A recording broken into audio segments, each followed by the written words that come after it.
So, hey guys, today is day 6 of Yu-Gi-Oh! Improvement Week, and today I'm going to free you guys of your shackles. So, deck building, that there are certain rules to deck building, and today I'm going to tell you exactly why we can break every single one of these so-called deck building rules. So, first off, every single deck should contain, I don't know, let's say hand traps. Is this necessarily going to be true? I don't think it would be. So if we were to have hand traps, we don't need them necessarily. So if we're going first and we are only specifically playing for first, so this is a different deck building style than most decks you'll see in ranked. There are a few that do utilize this. Well, if we are playing stun, we can get away with playing maybe 3 or 0 hand traps altogether. And, you know, with all of our floodgates, the simple strategy is to just set guys, flip, well, not set guys, set cards, flip them, your opponent can't play, and then you do beat down with a monster equipped with Moonmere Shield, which in of itself is also a floodgate. So that is one deck type that won't use hand traps. And then there are a few others as well. We have Dark Worlds, and Danger Dark World specifically, you need to run so much engine to get the deck to play, or yeah, to kind of function, I guess, right? And to just function, right? For consistency reasons. So we don't really want to play any hand traps in Danger Dark World, and that's about how that goes. And then with let's see, with any reasoning deck, so like Infernoid, you're not going to be wanting to play too many hand traps. The only one you would be able to play is Infinite Impermanence, which you technically don't have to play either. You could just run spells or traps that are board breakers, like Evenly Matched, Forbidden Droplet, Dark Ruler No More, Lava Golem, which cannot be summoned off of Reasoning. You can run that type of thing. And when I'm playing a combo deck, for example, there is no reason necessarily for me to play any hand traps unless I intend to go second at all.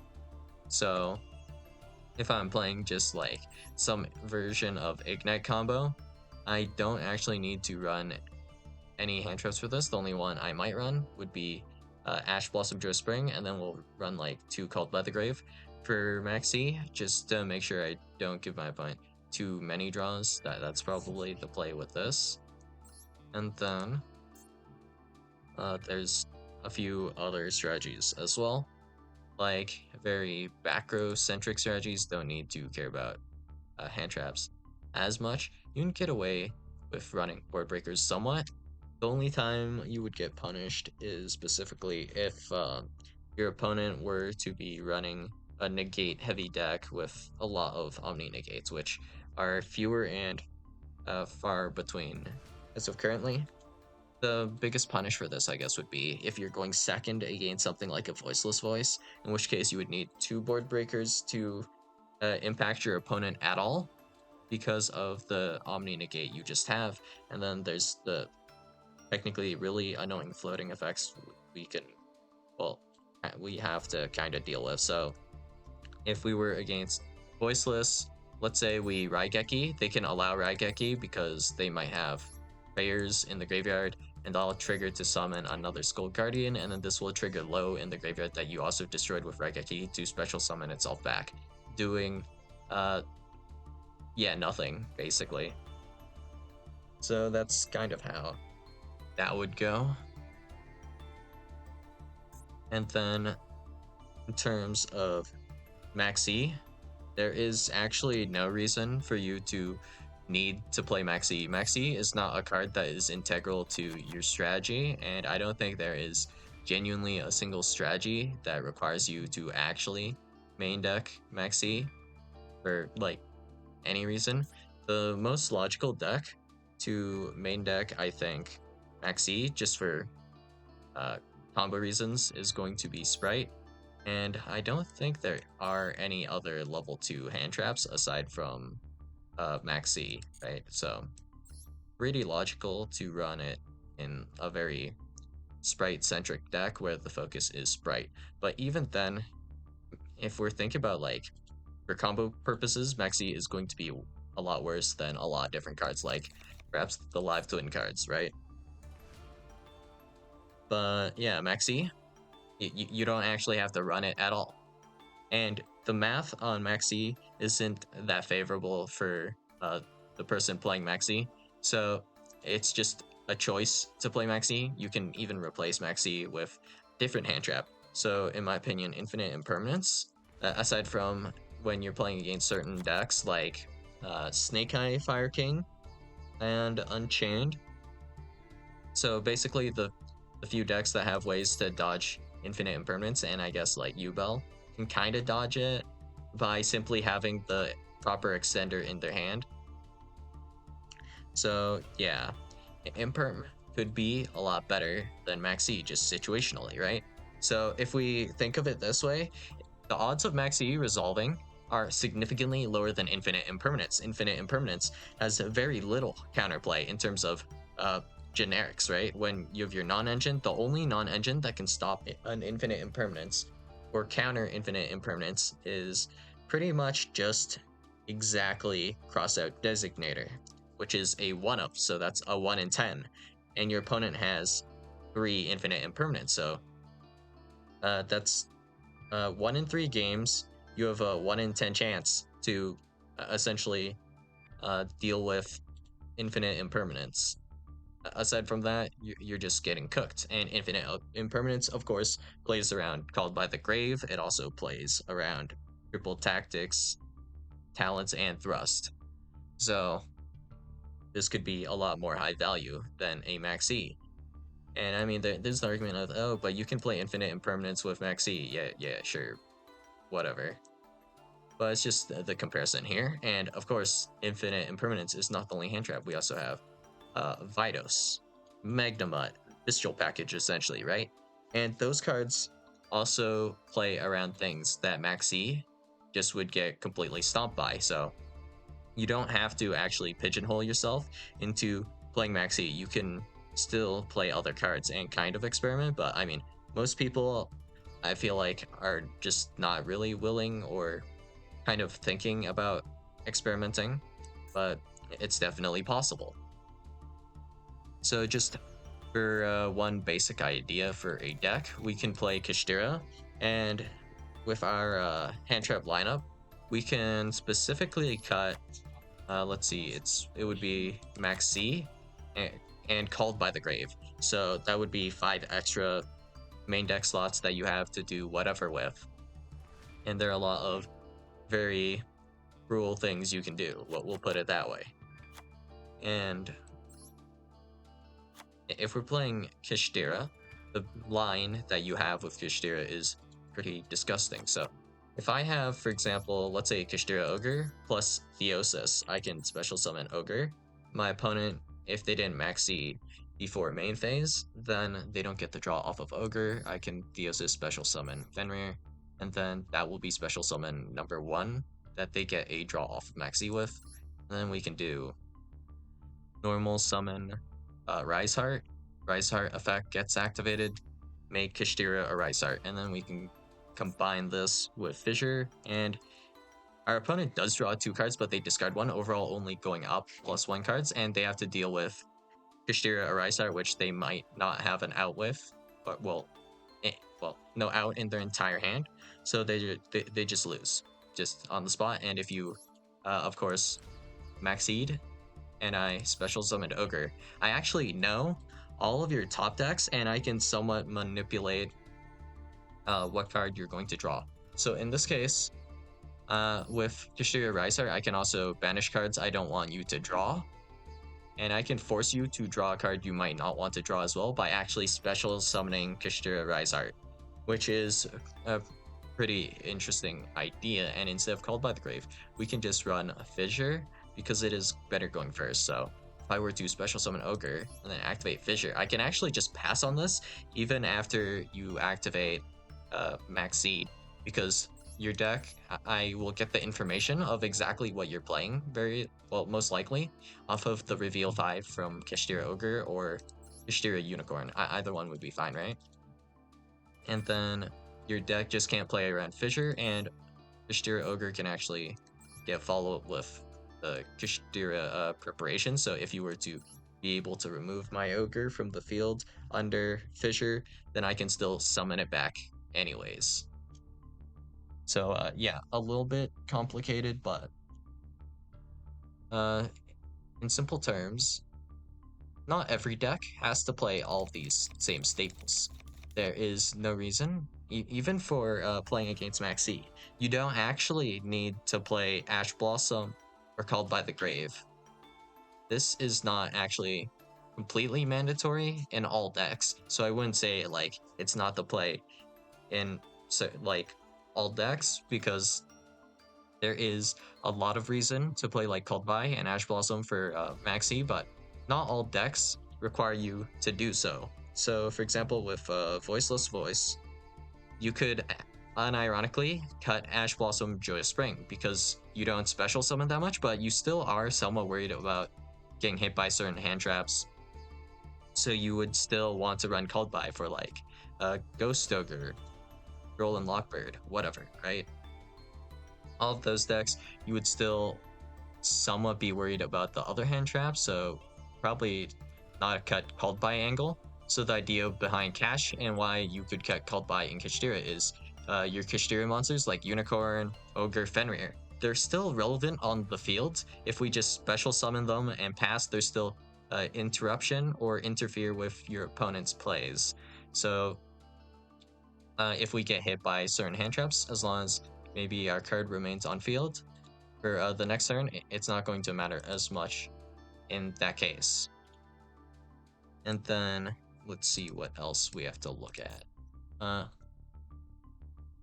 Well, so hand traps, we established that hand traps, we don't need to necessarily run them, and the ones we're currently running, we have reasons to run other hand traps as well. And then with board breakers, I think just in general right now, board breakers aren't that great, but we'll see. Right now, I think one of the best board breakers is just evenly matched, but it's kind of situational when this really goes off, I suppose. So there is that as well. And then with certain bad cards, if we do deck build around them, they no longer become, well, bad cards as much as perhaps before. So one example we can go with is Mirror Force, and you don't really have to be a pigeonholed for, well, yeah, you don't have to, well, worry about playing some cards like this, because there are still usages, and most cards will have usage that might seem unlikely, but still useful in general. So with Mirror Force, or any of these Mirror Forces, they're actually not completely useless. So in terms of Yu-Gi-Oh right now, there's actually a lot of decks that just don't have a good way to remove backrow, well, just backrow consistently. So consistent backrow removal, more or less. So if I were playing, for example, Paleo, I could unironically play some versions of Mirror Force. So the idea behind this is pretty simple.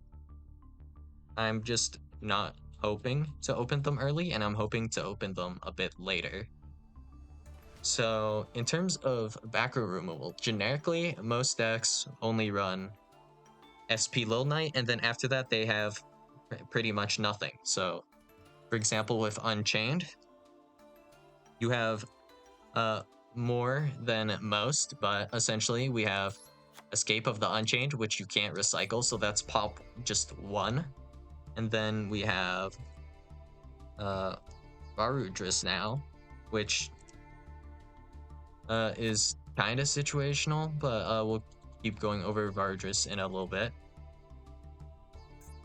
After this, we have, let's see, SP and Chaos Angel.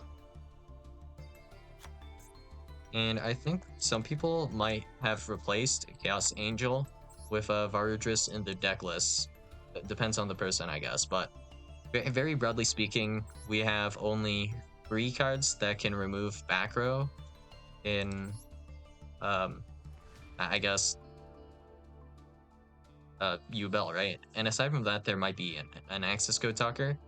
And it's not very likely that you'll see someone running all of them, like access code SP and then Varudris plus Chaos Angel. But if we were to go to Snake Eye instead, what cards does Snake Eye run? Well, we have essentially just SP Little Knight, and then a card that they probably wouldn't access for backer removal. Technically, Zealantis can be used for backer removal as well, but it's not likely to happen, I don't think. So you probably don't have to worry about this one too much. And it's not like your back row is completely dead and just Mirror Force. We could have like Needle Sealing, Ice Dragon's Prison, Torrential Tribute, and just that kind of card in general. So yeah, for the most part, I'd say like Snake Eye pretty much just as SP Little Knight. So one easy way you could beat Snake Eye, I guess, is to have just 2 floodgates set in your back row. So if I have, for example, Ghost in Match plus Tikaboo, they can only out one unless they have main decked back row removal, which is not necessarily guaranteed that they have any at all. And then you would still have to open said back row removal. So there's that aspect to it as well. But this means essentially that Mirror Force is a viable option against Snake Eye decks. Just no joke. This is a viable option. Maybe we don't want to actually set the Mirror Force immediately, though. We might have to hold it in our hand for a while. And the reasoning behind this is because it's not chainable. So, for example, if our opponent went like Chain 1 SP Lil Knight, and then they targeted our Mirror Force, we wouldn't be able to chain this, right? But if we had instead, we'll go with, I don't know, Infinite Impermanence maybe, or a card like, we'll say, I don't know, Needle Sealing, Morella. Can I not spell? Like one of these paleos. So we have like Morella. Oh, it's not Morella, it's Marilla. Okay. We could go like, I guess, Morella effect, Oleanoids effect, chaining to SP effect. Something like that, right? Or maybe we have something that special summons like one of the Labyrinth cards. We could do that. Instead of like waiting and hoping our opponent does not snipe our Mirror Force, we could just simply hold it. And just keep only the chainables on field, except for maybe a really powerful one we might need, like, I don't know, Daruma. So yeah, just something like that in general would be pretty strong. And if your opponent does use SP Lil Knight, then if we set Mirror Force, it's pretty much uncontestable. And the only way they have to get rid of this Mirror Force is for you to activate the Mirror Force. So at best, they might be able to bait out the Mirror Force or something like that, but it's not like necessarily something that's super easy to do. But yeah. Just because a card is not being played doesn't mean it can't be played. And there are a lot of things that I've kind of realized about the current meta that makes the meta like completely horrendous. I didn't notice it, but right around this current post 10-5 ban list, there is actually a disgusting strategy that can be utilized right now that is more viable than it's ever been. And I just didn't realize till like maybe yesterday. And I'm not going to be sharing that today. But yeah. With how the meta is currently. I'm kind of glad no one has really realized that this strategy is kind of just optimal right now. But continuing on, a lot of general rules can be broken given the right circumstances, because uh, the rules that we make are not completely absolute, right? So maybe battle traps are bad is not necessarily always true. So Mirror Force, it can probably be just useful in general. So with Drowning Mirror Force, for example, when an opponent's monster declares a direct attack, shuffle all your opponent's attack position monsters into the deck. So let's say we're playing a very slow deck, and the reasoning behind us playing a slow deck is maybe we don't want to lose to Maxx C as much, so our plays are somewhat minimal. So if we run Drowning Mirror Force, this is actually an out to like Dragoon.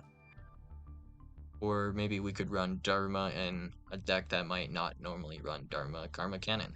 And it might also be Interruption, or possibly have some sort of synergy with it. So let's say we have Alistair the Invoker as a part of our engine.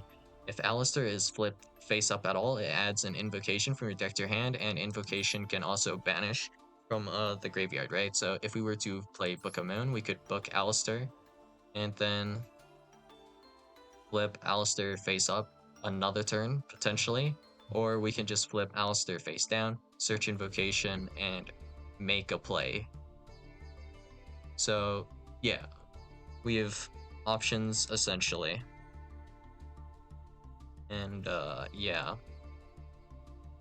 that's all I got for you guys today. And if you have any questions or concerns with like deck building or anything like that, feel free to ask in the comments below, and I'll do my best to answer. So yeah, that's all I got for you guys today, and I'll see you guys in the next video. Bye.